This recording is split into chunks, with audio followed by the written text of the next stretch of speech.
where I play, as long as I go number one in the draft.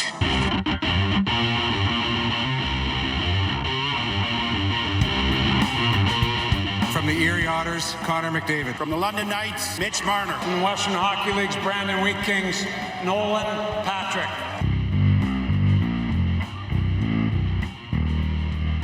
This is Tracking the Draft with Craig Button. He checks an enormous amount of boxes. Nobody in this draft did more with less. I absolutely love him. It's not his skills that anybody's concerned about. It's that playing attitude. And quite frankly, it's really poor. Speeding towards the future of the NHL. From the U.S. Development Program, Jacob Truba. From Färjestad of the Swedish Elite League, Jonas Brodin. From the Boston U Terriers, Brady Tkachuk. He could play in the NHL next year. He's one of those guys. Here's your host, Dean Millard.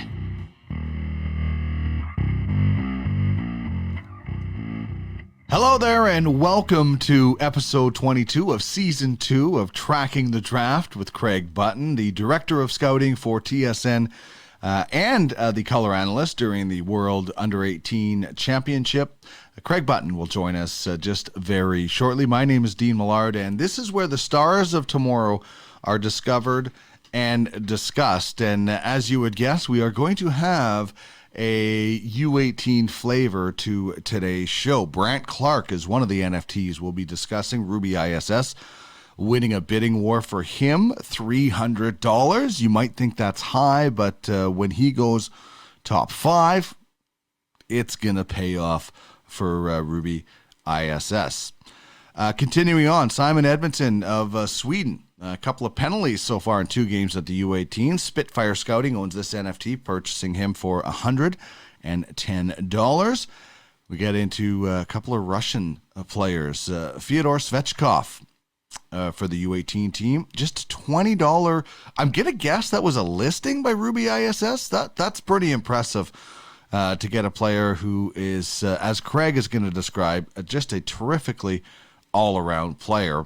And Nikita Chibrikov, who scored the game-winning goal in that crazy comeback against the U.S. Another Spitfire Scouting prospect, $125 purchase for this NFT. And we're going to wrap things up today with a guy that, my wife is really excited about because she purchased this NFT in the initial futures auction for $525. We're talking about Shane Wright, the captain for Canada. Even strength power play and shorthanded goal in game 1 against Sweden. So all of that loaded U18 discussion today. And of course, Craig joins us courtesy of the UFFS hotline. Check out the brand new website, www.uffsports.com. You can be a fan, a scout. You can join a team. You can try to buy a team. But there are so many options. And then you can get into the hockey side where you can log in. And it is just absolutely awesome. You own the game. www.uffsports.com. You can become a scout and scout and track the same players that Craig Button and other scouts do. In this format, you own the game, so make sure you get in the game. All right, let's get to the director of scouting for TSN, Mr. Craig Button, right now.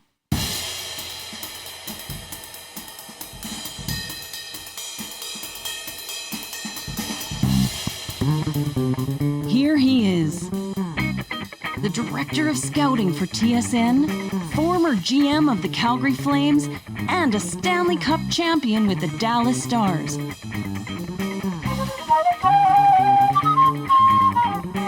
Plus, he's a sharp-dressed man with a heart of gold and a passion to match it. Craig Button.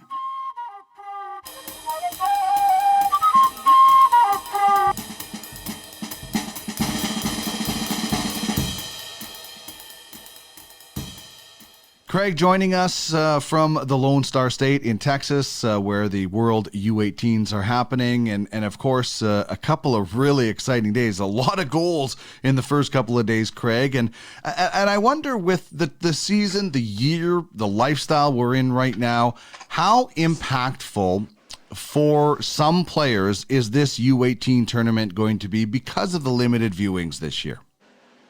Well, I mean, it's impactful for the players because they have an opportunity now not only to be in an environment where it's best on best and they get to display what their skills and talents are, but to test themselves against other players in their peer group.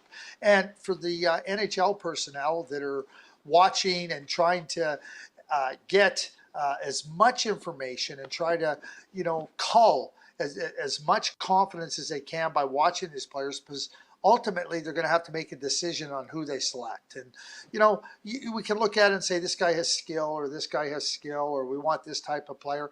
But what you want to get to is that point of like, I'm really confident. I'm really confident, or as confident as I can be with this player, and this is a player we want. And so I think that for everybody, the players are trying to, show what their capabilities are. They're trying to help the NHL personnel gain that confidence. And, the NHL personnel want to be able to take information and information that they haven't been able to really build upon in a significant way over the last 13 months to be able to make important decisions for their future, which comes up with the 2021 draft and not so much going forward. One of the things I would say too, Dean, is, you have limited time here. So Shane Wright's really good. You shouldn't be wasting any time evaluating Shane Wright or Connor Bedard. It's nice. You can make observations and you can say, hey, okay, here's what we've seen. But you don't have the benefit of the last 13 months of a real deep dive on the players with respect to watching them and information-wise. So you can't afford to be watching games and zeroing in on anything but the 2021 draft for the most part. Yeah, and one of those guys is Brandt Clarke, a defenseman who's suiting up for Canada. Ruby ISS Scouting won the bidding war for this NFT in the original auction, the futures auction. They paid $300 for this NFT, a goal and an assist for Brandt Clarke in the first game for Canada. And the thing I look at with this guy, and I know we shouldn't often go off stats, but when he was with Don Mills U16, this guy scored 35 goals. It was third on his team. I thought for a minute, Craig, that maybe he had been a forward at some point, but no, he is a defenseman that just loves the offensive game and is obviously very good at it. He's outstanding, and when you look at Brandt and his abilities, I know we see him score goals and we see him make plays in the offensive zone. His game with the puck, his mind is so relaxed and so astute to where the pressures are, and he doesn't force plays. He's not afraid to initiate or to take opportunities and even sometimes take chances. You hear this often, Dean, he's a high-risk player. Listen, I have no problem with high risk if it's high reward. I have a problem with high risk if it's low reward. And you know what? If it's low risk and low reward, I don't want that. Everybody wants the ideal situation, which is low risk and high reward. Good luck finding that. What I would say about Brandt is it doesn't matter where he is on the ice, where he has the puck. There's a composure to his game. There's an advanced processing going on about where the next play is and where he can take advantage. And he does it with his passing. He does it with his skating, jumping into the attack. And to me, you're talking about he's an elite defenseman, and I don't think there's any question about it. Just the calmness part of his game that you just described. And, everything that came to my mind was the one year I really got to watch Chris Pronger up close with the Edmonton Oilers and just how he was like a conductor and, got that symphony to Game 7 of the Stanley Cup final. And I'm not saying that, Brandt is going to be an automatic Hall of Famer like Chris Pronger was, but just that calmness to, I had people when Chris Pronger was in Edmonton say, he looks so lazy. He doesn't look like he's trying. Yeah, because he doesn't have to. It's almost like Neo in the Matrix. They're just automatic, very calm, under pressure. And how much does that filter off to the rest of the team, do you think, when a guy is like that and can really settle things down, especially maybe if a game is kind of gotten out of control a little bit, or, a team maybe blows a lead, a guy like that can just maybe settle the play down? Well, it's incredibly important. You talk about Pronger. I was really lucky in Dallas. We had Sergei Zubov. Sergei Zubov was exactly the same. And, he would make plays and you would go, geez, how did he make that play? But, when he was out on the ice, it wasn't just the sense of calm that he displayed. It was that sense of calm, as you just talked about, that, was able to spread and permeate throughout the rest of the team, the rest of the players. It was like, oh, he's got it under control. And Brandt certainly has that. You talk about Chris Pronger, and I've watched Chris Pronger since he was 14 years of age. And I remember in his draft year in Peterborough, and if you can believe this, I mean, there was scouts going in there talking about Chris Pronger, he's not competitive, Chris Pronger doesn't do this, look at the guy, he doesn't make any effort. I remember one night, Dennis Patterson, who I'd worked with for a number of years and was our chief scout with the Minnesota North Stars, we're sitting there and we're listening to all this, and he turns to me, he goes, this guy can play the game in a rocking chair. He makes the game look easy. And I think at that point in time, he was like plus minus was, was a heavily used stat. He said, the guy's like 100 plus 110. Like, are they watching how he just passes the puck and makes everything look so efficient? But, I mean, that's part of scouting too, Dean, and it gets you into a conversation about, the evaluation process.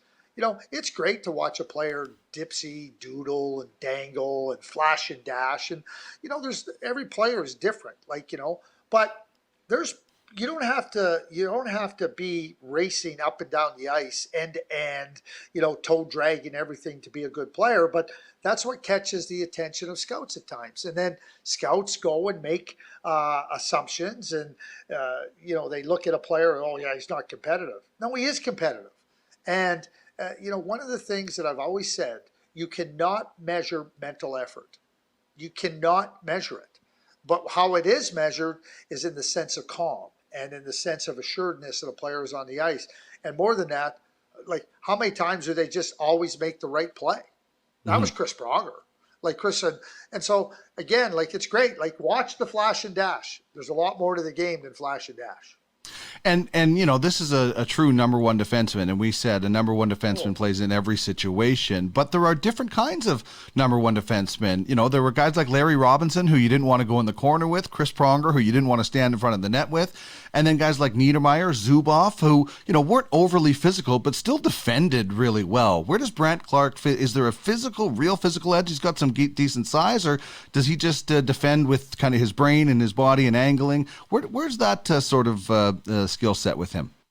Yeah, I wouldn't say he's a physical presence, but he uses his body and he uses his leverage to gain advantages. And I heard John Tavares talk about this a few days ago about the Toronto Maple Leafs. He said, you know what, like, we're not a team or players that are going to run over you and bruise you. He goes, but we want to get in and we want to separate you from the puck, and we want to establish that we're going to be on your hip and we're going to be forcing you to have to work through us in terms of where we put ourselves body position wise, because we want to gain those advantages and we want to hold those advantages, and that's how we play. And I think I go back to the Detroit Red Wings when they were winning all their Stanley Cups.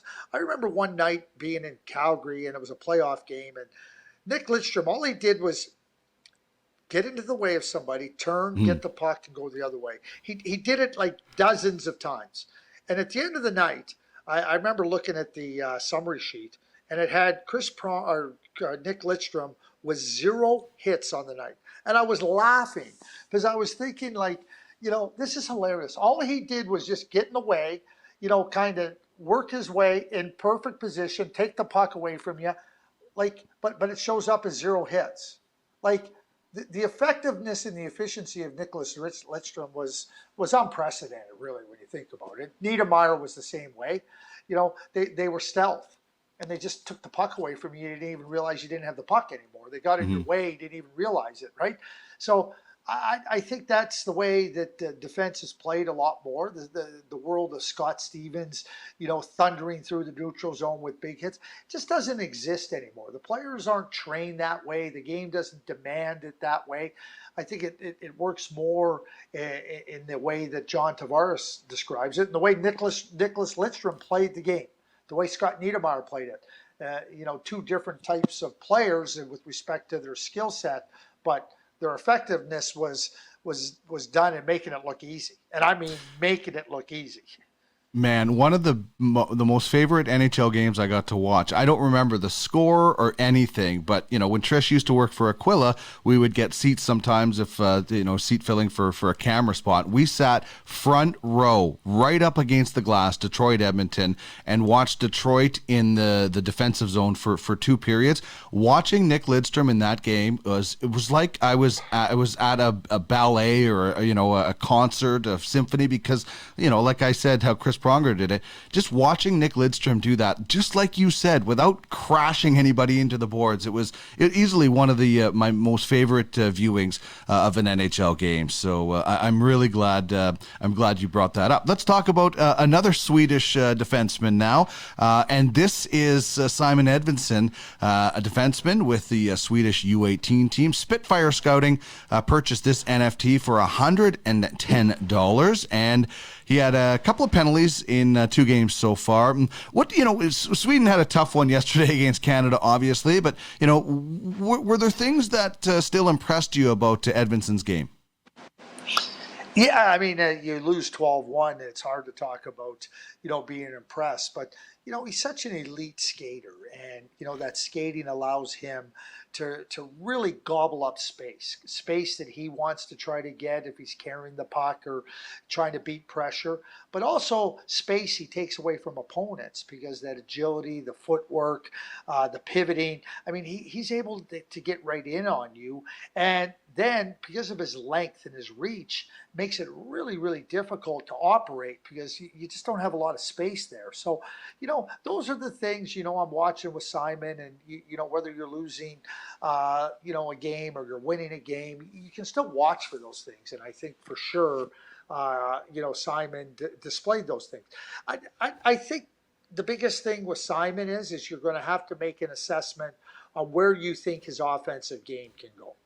And, if you think his offensive game has a lot of room and a lot of growth in it, then, you're going to see a player that's going to be able to really play in a lot of significant areas of the game. And if you don't, well, then that's okay too, but you're going to get a different type of player. And, the example I would give, I mean, people say, oh, yeah, we'll draw comparisons to Victor Hedman. That's based on the skating. Right? But, when I watch Simon Edvinsson, you look and you go, okay, could he be Victor Hedman? Perhaps. He might be more Hayden Fleury. Because Hayden Fleury was a great skater, is a great skater. And you watch, and he was Hayden is a good competitor and everything. But the offensive game is just not there for Hayden Fleury. And maybe Noah Hannafin is a comparison. The great skaters that you're looking at and saying, oh, yeah, well, there's going to be offense there. Maybe there isn't. Maybe there isn't. And I can understand why you might want to project it, but you're going to have to weight the potential of his offensive game against the other elements of his game, and then understand, okay, what do you value, what do you want, and take it from there. Because you look at Noah Hannafin and Zach Werenski, who played on the same team with the U.S. National Team Development Program. In terms of offense, it wasn't close. It wasn't close. And it wasn't close when they were 16 and 15 years of age. Zach was way ahead of him, and he continues to be way ahead of him. But Noah is a great skater. There was a projection that he would develop that offense. You got to be able to develop something that you have. I'm not so sure Simon has that offensive capability. Yeah, and we've discussed that of trying to fit a round peg into a square hole or whatever analogy you want to use. You can't force a player to be something that he isn't. And with that size and that reach, it sounds like he is able to use that. Also sounds like he's a pretty technically smart player. This could be a really solid, great, a really solid NHL defenseman, and great at shutting things down. like we talked about, without putting guys through the boards, which doesn't happen a lot more, but sounds like could be if you develop this player right, you got his mobility, you got his reach, you got his technical. Sounds like a pretty good defenseman you want in your own end. Well, no question about it. And he's a player that can transition. He's a player that, gets the puck into the offensive zone and tries to do some things offensively. But just because you try things offensively doesn't mean you're going to be proficient at it. And, and the other thing is you got to be realistic about what you're looking for. If you think, like, let's just use an example. If you think Simon Edvinsson is going to be Victor Hedman, I can guarantee you are going to be disappointed. Guaranteed. I'll tell you that right now. Because now it's not realistic. But if you say, hey, listen, we're going to get a really good defenseman who's going to play in our top three, excellent skater, really good defensively. He's going to be able to get the puck moving. He might not get as many points as a top-end offensive defenseman, but we're going to value that. And then if he does get, like, he becomes a 45-point guy or a 50-point guy, you're going to be really happy. But if you turn it around the other way, there's no way he can be happy.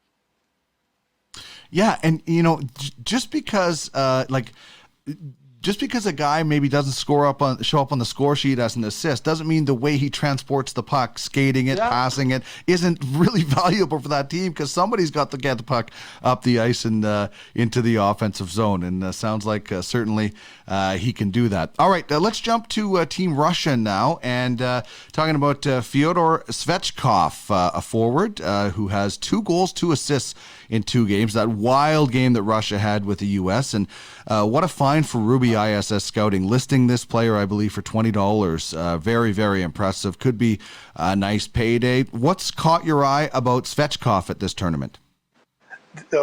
Honestly, up until the last minutes of the second game of the tournament that Russia played against Finland, and Svechkov took 2 penalties, like I said, does he ever make a mistake? Does he ever make a mistake in the game? Honestly, he to me, I'm watching him play, and I've watched him play for a while, and that I've liked him. Honestly, to me, he's like a complete 2-way player. He's effortless in his determination. He's smart. Everywhere he's on the ice, he's making a difference. I don't think he's going to be an 80-point NHL player, But I can tell you this, the way he skates, the way he thinks, the way he competes, the way he understands every single situation in the game, and the way that he finds a way to make a difference in all those different situations, I'm going, I want him. He's the type of player I want on my team if I want to win. And to me, like I said, I wrote down in my notes during the game, I said, does he ever make a mistake? And then he took the 2 penalties. They didn't pay for them. But, when he's in the penalty box, it's not a good thing for Russia. He's that good. He's complete. He's a complete player. Is he the type of player that teams maybe didn't focus enough on his offensive potential before, and now that is coming out, or has it always been there? Because it sounds like, from what I read about him, is that his defensive game is sound. He's a guy that the coach wants to throw out there all the time. Is he maybe developing more of an offensive touch as he goes along now? I don't know if he's developing it, gaining confidence, getting better at it, being comfortable, playing off. When you're a younger player and you're playing a little bit ahead at different points in time, not that Fyodor has, but, you're trying to find your own game. You're trying to find a real sense of balance in your game. And, players, depending on the system they're in, they might be, I'm going to have to focus on my defense because I want to move up, right? I just see a player that's seamless between offense and defense, seamless, with respect to when he has the puck, when he doesn't have the puck, and how he's going to approach different areas of the ice, and how he pushes opponents into vulnerable spots where he can take advantage offensively or defensively. I think he's got great hockey sense, and I think he's got this ability to really impact the game in really significant ways. Like I think about winning, and I think about digging into the real demanding parts of a game, and I just see him excelling in all those areas. Like, I'm thinking that you start to look at a team that's trying to, build through the center ice position. He's big, he's powerful, he can skate, he's competitive. You get him into your spot on your team, and to me, you're getting a player that is going to be a real strong contributor and be able to help you in so many different ways and help you as time goes on. Like, because he's got such a great foundation defensively, he can start earlier and maybe not have to focus in on it, on his offense, and then continue to work on that as he gets a little bit older, a little bit more mature. But I think he's superb. Yeah, and just could be an absolute goldmine for Ruby ISS Scouting. $20 on a player that has that much going for him. And speaking of scouting, Craig joins us courtesy of the UFFS Hotline. Scouting, a huge part of the platform, lifeblood of the franchises in the Ultimate Fantasy Hockey League. Any free agent has to go through a scout. Any prospect goes through a scout, just like the players and the NFTs we just spoke about. So get in the game where you own the game. Put your scouting talent to good use. The guys and girls out there, you're always telling your buddies how much you know more about certain scouts. So become an independent, form a partnership with an existing franchise. My franchise, Duckman's Dynasty, has a partnership with High Level Scouting. My wife Trish owns that. Craig is the president of scouting, so you can reach out for more information. You can find more information at www.uffsports.com, and there's so much going on. Maybe there'll be a Craig Button NFT someday as the president of scouting for High Level. That would be pretty cool. I bet you there'd be a big bidding war for that one. I'll have to pay to get somebody to buy it. So, there'll be a bidding war by me and me alone. I think there'll be a few out there that would like to get their hands on an NFT of a former Stanley Cup champion and GM, and of course, a great all-around guy, Craig. So we really appreciate you being a part of this. I love being part of it. Yeah, it's great. I love the notes. I love the notes I get from you. Okay, what do you want to do here? And I sit down, and you know me. If I don't know a player, I'll tell you I don't know them. Right? Bingo. Yeah, and I can say, and then I watch. I mean, some of the names you had sent me. I did some research and on my own notes, and I said, yeah, I don't have any notes. I don't, usually if I don't have it in my memory, it's usually because I haven't seen them, or there's been nothing impressionable made on me in terms of my notes. But you continue to watch, and one of the things I really emphasize, just keep watching, and the good game, bad game scouting is only going to get you into a bad place scouting. You got to be evaluating attributes and skills and progress and development. You've heard me say this. It's never static. I honestly believe that every time I go and watch a game and I'm watching players, that I'm learning something. And usually more than just one thing, and I'm learning that okay, there's not as much of that as I thought. There's more of that than I thought. That player's better in that area than I thought. That player's not as good in that area as I thought. And you have to test yourself. You have to really challenge your own assessments. And am I right here? Am I missing something? I was watching a young player on Sweden in game one when they were playing Belarus, a young defenseman by the name of Anton Olsson. Now, I've seen him play before at a younger age, and he played in the SHL this year and acquitted himself quite well. And I'm watching the game, and I go, geez, he's smart, he's good, he did, and just at the same time that I was saying, a name popped into my head. And I wrote the name down, and I asked a couple of people. I asked one of the teams that drafted him, does this player remind you of the player? I'm not going to mention the other player's name. Does Anton Olsson remind you of this player? For the record, the player I was comparing him to was a high second-round draft pick. And the team that drafted him, he said, wow, he goes, now that I thought about it, yeah, he's got a lot of similarities. And then, he said to me, he goes, well, Matt just kind of hit a wall. I said, oh yeah, I know. I really loved him. I thought he was a terrific player. And at the end of the day, I just said, okay, I got to continue to evaluate. I got to just see how it works out and take it from there. There you go. The player, I guess I just said Matt. The player's name was Matt Finn. He was a second-round draft pick. And so, and I loved him. I thought he was terrific. I thought that, but he was never able to find his way. And sometimes that happens with players. Mm-hmm. But, in terms of style and the way he played, and Anton Olsen really reminded me of Matt. And, so it wasn't a player that I didn't like. It was a player that I did like, but you ask yourself that question. And as I go back and evaluate and watch, I'll continue to just try to build out that picture of that player. Well, we learned the Russians are a resilient bunch after that comeback from the U.S. And Nikita Chibrikov, a forward for Russia at the U18s. He's owned by Spitfire Scouting, $125 paid for this NFT. 2 goals, 2 assists so far. He scored the game winner on a bit of an end-to-end rush and an odd angle goal. But what did you see about him before? Was he one of the key guys that started getting this Russian team going? Did he do anything during that game when they were down that you thought helped turn things around? Well, he did, and a couple of things about that game too. Like, so you're sitting there, and Chibrikov took a penalty, and the United States scored on a power play, and that was just one of the things that happened that led to them being down 5-1. And when the goalie got pulled, I said, you really can't fault. I really couldn't fault the goalie. And Dean, I'm not a goalie hugger, so for me to excuse the goaltender, is something that you gotta that I always try to keep in mind, right? And so from that perspective, I thought that once they pulled the goaltender, it was one of those pulls that says, you know what, you better get playing, you guys. And from that point on, they took over the game. Like the Russians took over the game.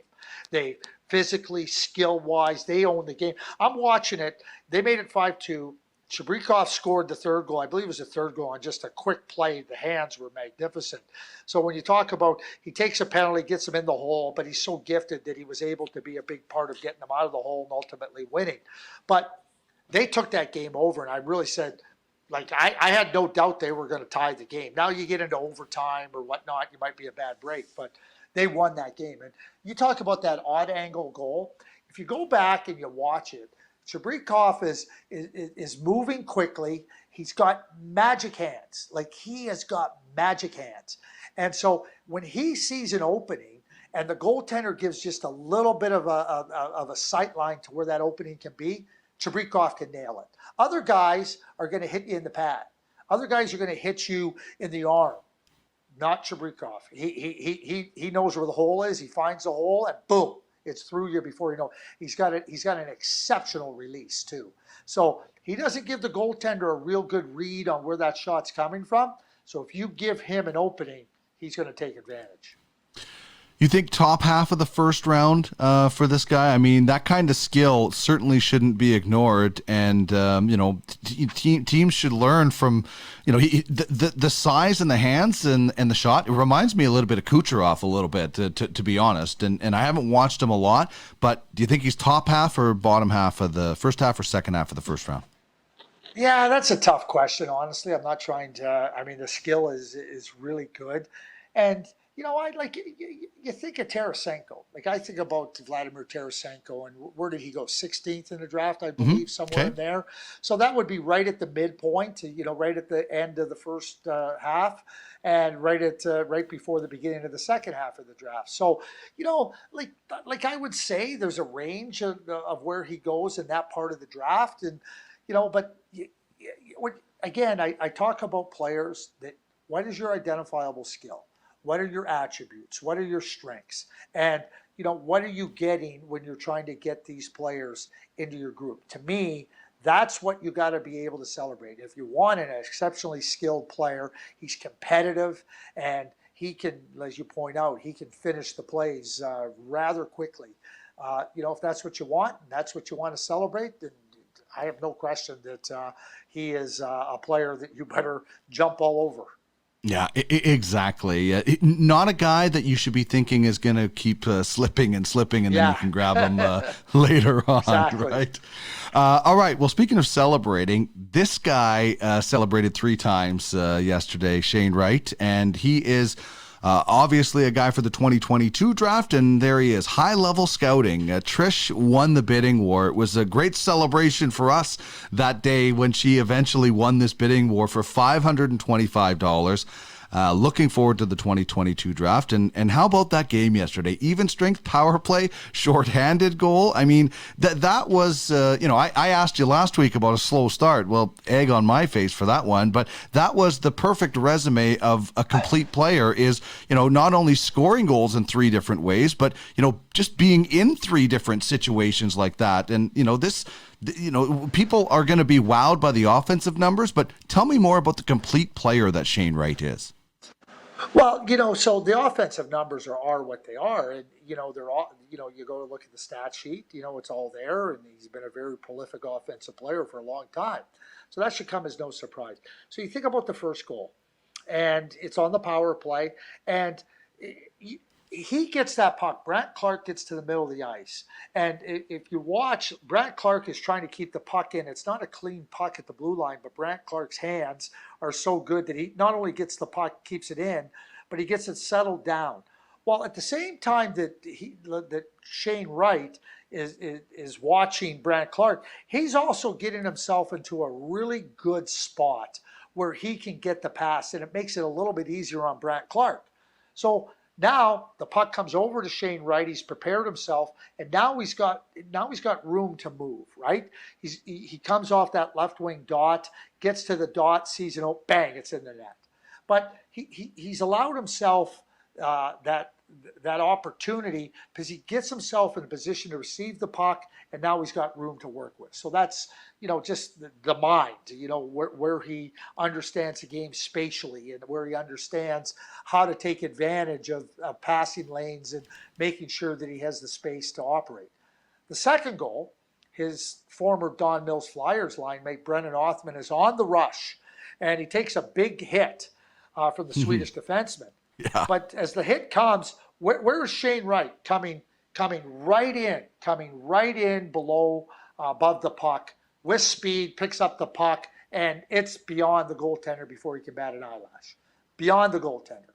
Just brilliant in terms of, there's Shane Wright, perfect position again, reading the play, and then the quickness in his mind, the quickness in his skating, and then the great release, and it's finished perfectly. And now you look at the shorthanded goal. This is where video doesn't give you the whole context. So the play is in the Canada end, and now as they're coming up the ice, Shane Wright moves all the way over to the right side of the ice to give a better passing angle. But not only that, the Swedish defense cannot close on him. So as he receives the pass, he's able to move across the blue line into the offensive zone. He doesn't have to worry about unnecessarily fighting off an opponent. He doesn't have to worry about, in this battle, how do I create more space? And then when he does see the opening, it's in the net. And, that's the brilliance of Shane Wright. It's the things he does before he gets the puck. It's the things that he does that leaves him in position to get the puck. And the 200 by 85, if you multiply it, I think the square footage is 1,700 square feet. If you can find me a part of that square footage that he's not good on the ice, please tell me. Maybe in the blue ice. Maybe in the blue ice in that area, that square footage, the net area and the blue ice. Other than that, he's outstanding. He's outstanding. Well, we saw Anisimov have to put on the goal equipment the other night as a backup. Maybe he'll become a star goalie at some point as well. But, in all seriousness, he goes to where the puck is going to be. He puts himself into the best situation. Going to where the puck is, a lot of guys score goals that way. But the greatest players are a step ahead or 2 steps ahead, and they put them into that position where, the puck is going to bounce to, or the pass is going to be easier, as you mentioned. That's what greatness is getting to that spot before the puck gets there. It really is. And, I was talking to Marty St. Louis. His son, Ryan St. Louis, is playing for Team USA. And we were talking about good players and playing with good players. And Marty, I mean, he's a Hall of Famer. He put it best. He goes, I needed to know I was going to get the puck when I needed to get the puck. He goes, it's not so much that, the player has to race up the ice or bulldoze his way up the ice. He goes, when I'm moving into an offensive position and, my game was off, I needed to get the puck when I needed the puck at the right time. Not when that guy was ready to give it up at the right time. And, Shane Wright, that's Shane Wright. That's Shane Wright. I don't know what else to say. I mean, I've said it. His game reminds me so much of Patrice Bergeron. So if we go and we assess, a Patrice Bergeron-esque type player, I think Shane Wright fits pretty nicely. Well, Trisha's going to really love that. And, if you look at this picture right now, if you were to flip this picture around, you would see the C on his jersey. As you correctly predicted on last week's episode, that he would be a candidate to wear this C. And, there are superstar players in every sport that maybe aren't great team guys that you wouldn't want as captain. And then there are superstar players that you just gravitate to. And use whatever name you want. But this is a guy who just seems to be that guy that every other player wants to gravitate to. When you're factoring in, and this is going to be a factor for very few teams that are going to get a chance to draft Shane Wright. How much does that play into it? I know you said we can't measure mental assessment, but how much does leadership, mental effort, a leadership culture, the fact that he wore the C here, he wore it at the U17s, could that be a tipping point if everything being equal, Craig? Oh, certainly it can be. There's no question it can be. Do you see that name on the back of the jersey? It's spelled WRIGHT. Yes. So that's what should be on the back of Shane Wright's jersey. And what's always been on the front of his jersey is a C. And that represents the qualities of leadership. He's always demonstrated it. And, when we were talking last week, I wasn't saying it because he was a really good young player, talented-wise. I knew that he's a really good leader. And I knew that where he fit. I told you that he was one of the 3 captains on the Canadian entries at the U17. Leadership doesn't say you got to be a certain age or you have to have a certain skill. It's the things that you do. I always tell young people, older people, anybody, you cannot be a leader of others until you're a leader of yourself. And you got to be really good, disciplined, consistent, reliable, all the things, and the best you can be, focused in on getting better, helping others, all the things that go in with leadership. Well, I can only tell you this, all those qualities I just listed, there's a check mark beside every single one of them beside Shane Wright's name. And it can be a separator, there's no question. I mean, are you going to not draft Patrick Kane first overall in 2007 because he might not demonstrate those things? No. Does it mean that he's not a good leader? No, he's a great team player. He's a really good leader. But sometimes you got Jonathan Toews, so you don't have to worry about taking on that role. But it doesn't mean he can't. I mean, we went through it in 1988, and when I say we, it was the Minnesota North Stars. I was just starting, so I had nothing to do with it. But going through the process of draft, considering Mike Modano and Trevor Linden. Everybody talked about Trevor Linden's great leadership capabilities, and I don't think there was any question he had them. And everybody knew how talented Mike was. But, at the end of it, it wasn't that Mike wasn't a really good leader.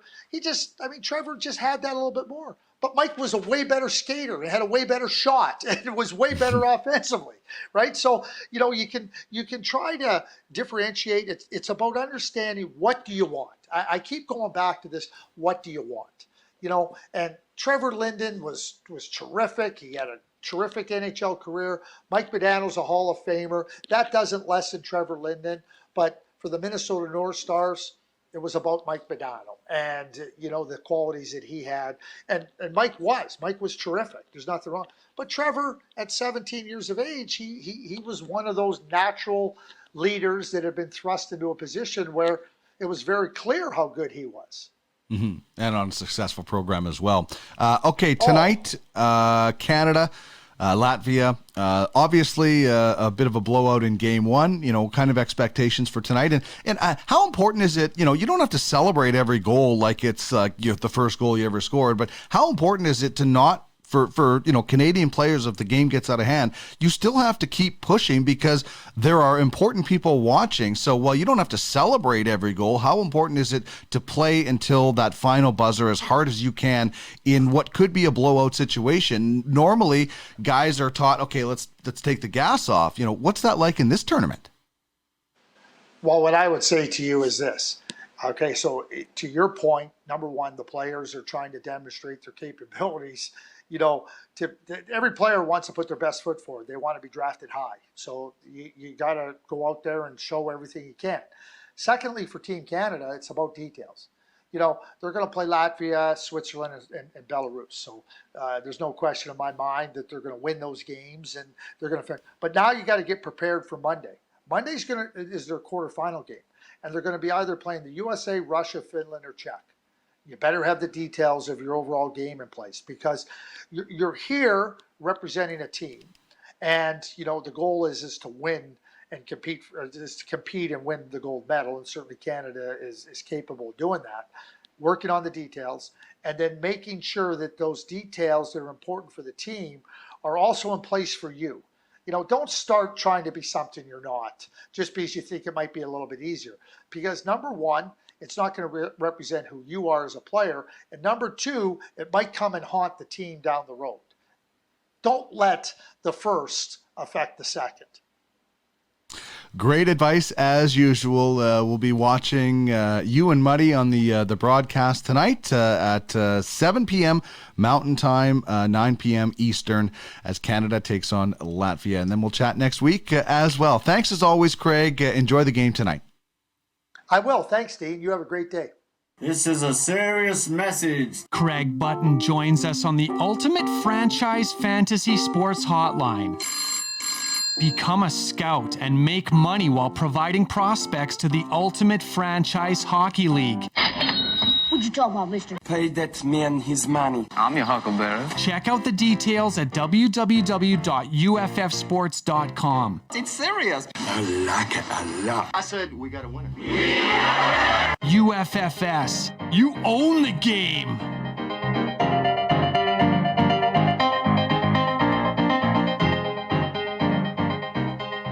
Looking forward to that game tonight, and having a lot more to talk about next week as we head into the finals and the semifinals, the quarterfinals on Monday, semifinals on Wednesday, and then the final. And of course, we will be doing Craig's Counsel at the end of this season.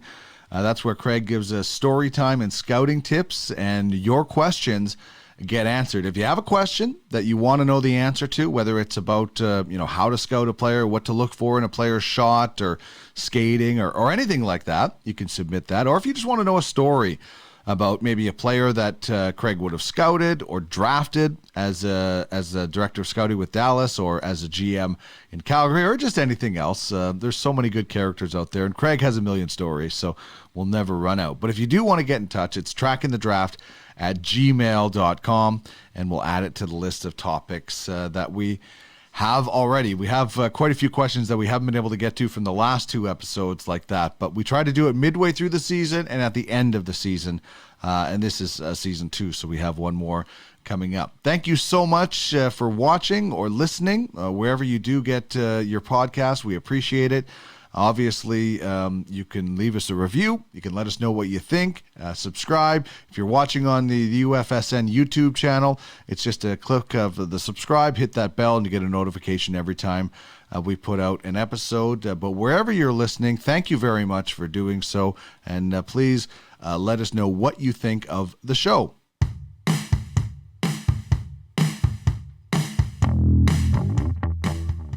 All right, I want to remind you about the amazing Ultimate Franchise Fantasy Sports website.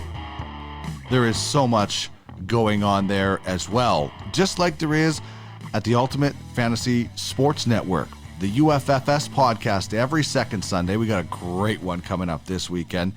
Fantasy Hockey Time, one more episode of that on Monday, and then we're going to switch to something else as the hockey fantasy season is wrapping up. 2 Minute Tuesdays with Darren Bates.